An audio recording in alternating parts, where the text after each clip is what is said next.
Армысыздар ма, құрметті әріптестер? Тұрыш мектеп көбекжай кешенінің қазақ тілі мен қазақ әдебиеті пәні мұғалімі Полатова Гүлмира Ермекқызы. Менің бүгінгі баяндамамның тақырыбы қазақ тілі мен қазақ әдебиеті сабағында жаңа технологияларды тиімді пайдалану.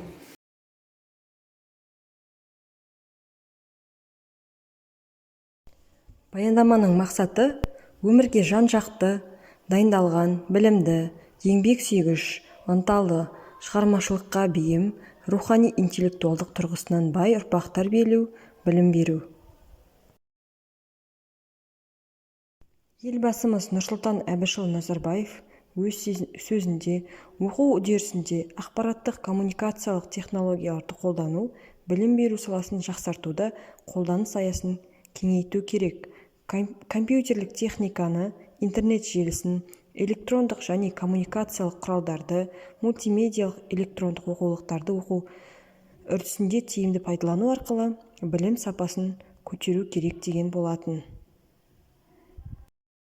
Жаңа технологияны пайдалану барысында қазақ тілі мен қазақ әдебиеті пәнінен алған білімдері не үшін керек? Біріншіден, пәнге қызығушылығы артады, құлшыныс жігерін оятады. Екіншіден, шығармашылық қабілеттері артады. Үшіншіден, өз күш-жігеріне сенімділік, жауапкершілік пен ширақтық пайда болады. Төртіншіден, сауатты жазу мен сауатты оқуға дағдыланады. Бесіншіден, жылдам ойлауға машықтанады, білім сапасы артады. Алтыншыдан, оқушылар өз бетімен жұмыс істеп, ойын ашық әрі нақты жеткізуге үйренеді. Бүгінгі күні әлемдік ең озық білім кеңістік деңгейіне көтерілудің тиімді жолы білім беру саласын толықтай ақпараттандыру құралдарымен жабдықтауға байланысты болып отыр.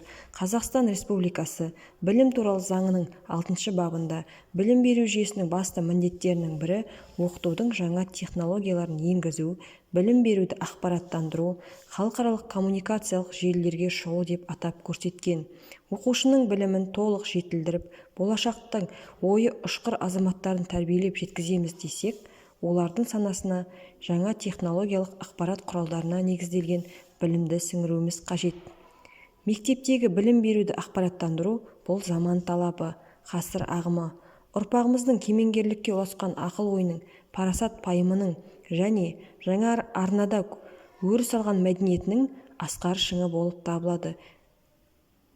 Оқыту барысында оқушылардың сабаққа деген қызығушылығын арттыру үшін ақпараттық технологияларды, яғни электронды оқулық, слайд, интерактивті тақта, видео тағы басқа тиімді пайдалану әрі оқушылардың ақпараттық мәдениетін қалыптастыру арқылы жеке тұлға болып қалыптасу үшін білім, білік дағдыларын қалыптастыру, мектептің алдына қойған мақсаттарын шешуге пән мұғалімдерінің сапалық құрылымы мен әлеуметтік жағдайларын білу мен зерттеуді және қолдауды алдымыздағы бірінші кезекті мәселе етіп қойдық.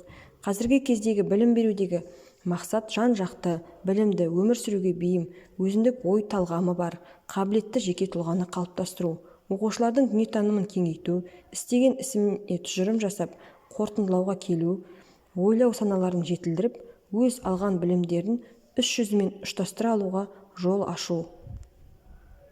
Ақпараттық коммуникациялық технологияны сабақта пайдаланудың негізгі мақсаты Қазақстан Республикасында біртұтас білімдік ақпараттық ортаны құру, жаңа ақпараттық технологияны пайдалану, ақпараттық кеңістікті әлемдік білім беру кеңістігі мен сабақтастыру болып табылады.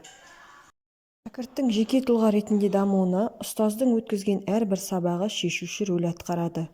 Оқушы білімінің сапалы болуы ұстазының білім беру шеберлігі мен жаңа технологияны тиімді пайдалана білуіне, яғни кәсіби құзыреттілігіне тікелей байланысты. Өзім сабақ өткізу барысында сабақты тартымды және динамикалы түрде жеткізу үшін интерактивті тақтаны үнемі пайдаланамын. Осы орайда 5 сыныпқа интерактивті тақтамен өткізген қазақ әдебиеті пәні бойынша мақалды жалғастыр ойынын сіздерге үлгі ретінде көрсеткім келеді. Оқушылар жеке, топтық, жұптық формада жұмыс істеуге үйренеді. Сабақта уақыт үнемделеді. Білім сапасын арттыруға әсер етеді.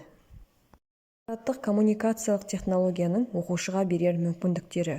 Оқушы түрлі ақпараттық, бейнелік, дыбыстық анықтамалар арқылы білімін жан-жақты жетілдіреді, дамытады. Тақырыптан қалып қойған немесе дұрыс түсінбеген тақырыптарды қосымша қайталап алуға мүмкіндік беріледі. Пәнге деген қызығушылығы, ынтасы, шығармашылығы артады. Көзбен көру арқылы ойлау, есте сақтау қабілеті дамиды. Өз ойын сызба, сурет, кескіндеме, кесте, графиктік модельдер түрінде жеткізіп үйренеді.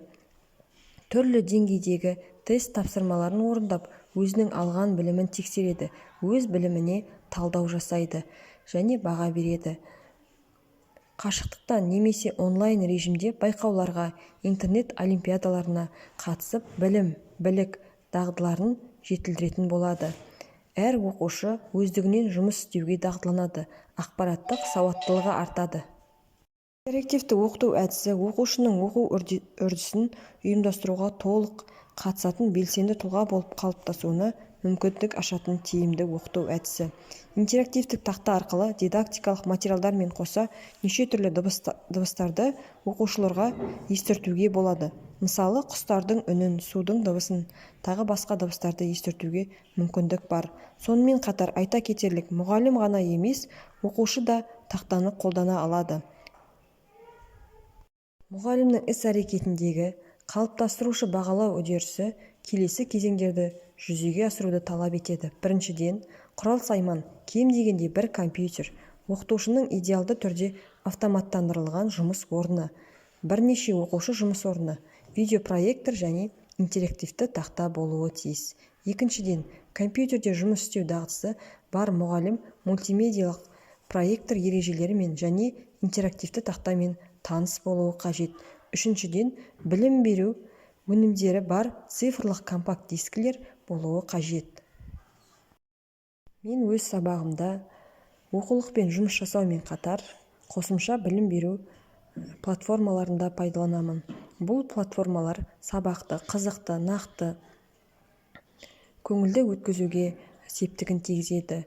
Бұл платформаларда тек қана тапсырмалар емес, сонымен қатар әртүрлі тест тапсырмалары, қызықты ойындар, басқа да әртүрлі көптеген ақпараттар алуға болады. Оқушылар осы тапсырманы орындай отырып, сабаққа деген қызығушылығы артады.